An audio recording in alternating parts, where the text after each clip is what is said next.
कामचोर बहू। कांता बहन की दो बहुएं थी, बड़ी कल्पना और छोटी प्रिया। कल्पना का जैसा नाम वैसा ही काम। सारा दिन कल्पनाओं में रहती, ना कोई काम करती ना कोई धाम।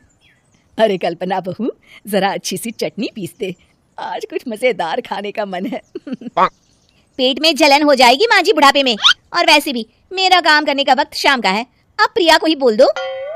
इतना कहकर कल्पना वहां से चली जाती है। कांता कल्पना के ऐसे रवैये से काफी परेशान रहती हैं।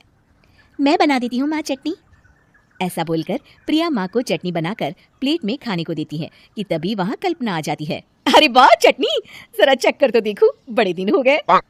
अरे नहीं बहू, तू तो रहने ही दे चटनी खाना, पेट में जलन हो जाएगी। इतना कहकर कांता और प्रिया दोनों हंसने लगते हैं। कल्पना सारा दिन या तो मोबाइल में यूट्यूब देखती या फिर सोती रहती। उसका कमरा भी बिखरा और गंदा रहता। एक दिन कल्पना का पति अशोक उससे कहता है, अरे कल्पना, जानवर भी उस जगह को साफ कर लेता है जहाँ वो बैठता है, तुम तो इंसान हो, कैसे इतने गंदे कमरे में रह लेती हो? देखो सारा सामान यहाँ वहाँ बिखरा पड़ा है। ज्यादा अपनी माँ का बोल ना बोलो। हाँ, कमरा तुम्हारा भी तो है, गंदा लग रहा है तो साफ कर लो। पता नहीं तुम्हारे साथ मैं कैसे जिंदगी बिताऊंगा। इतना कहकर अशोक वहां से चला जाता है। कल्पना बस खाना खाने कमरे से बाहर आती और फिर से कमरे में चली जाती। इससे कांता बहन काफी परेशान रहती।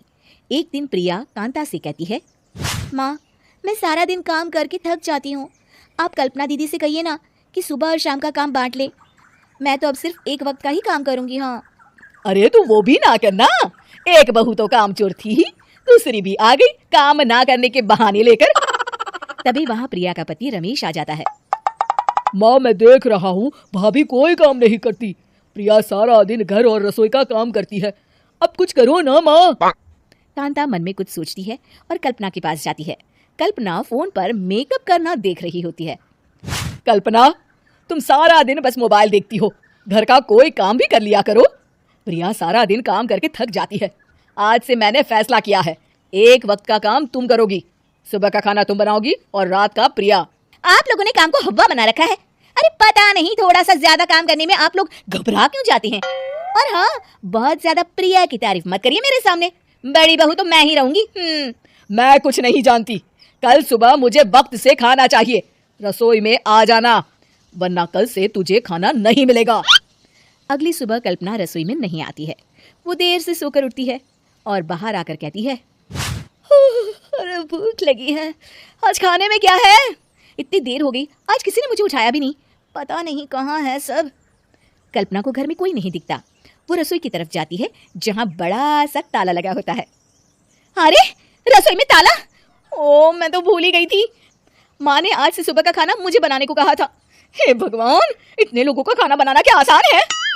तभी घर के सारे सदस्य बाहर से वापस आते हैं। वाह माँ जी, मजा आ गया छोले भटूरे खाकर।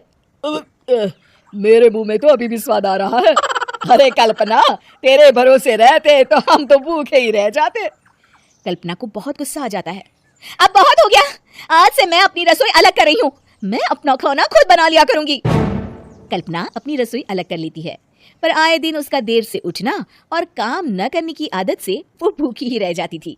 उसी के सामने घर के लोग अच्छे अच्छे पकवान खाते और कामचोर कल्पना को जैसे तैसे ही खाना बनाकर खाना पड़ता।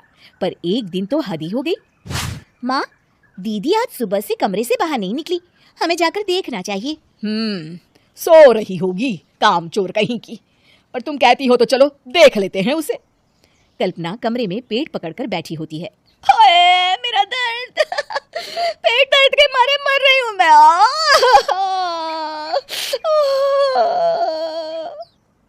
अरे दीदी क्या हुआ, पेट में दर्द क्यों हो रहा है, डॉक्टर को दिखाया आपने? माँ, कल्पना खड़ी होती है और माँ जी के पास आती है। मुझे माफ कर दीजिए, अब से मैं सारे काम में मदद करूंगी, कभी आलस और काम चोरी नहीं करूंगी। हाँ हाँ, वो तो ठीक है, लेकिन अचानक क्या हो गया जो तू काम करने को तैयार हो गई, कामचोर कल्पना? माँ, लगातार बासी और उल्टा पुल्टा खाना खाने के कारण मेरे पेट में इन्फेक्शन हो गया है, काम ना करना पड़े इसलिए मैं 2 दिन का खाना एक दिन ही बना लेती थी, बासी और खराब खाना खाने के कारण लेने के देने पड़ गए, पेट में दर्द हो रहा है। चलो अच्छा हुआ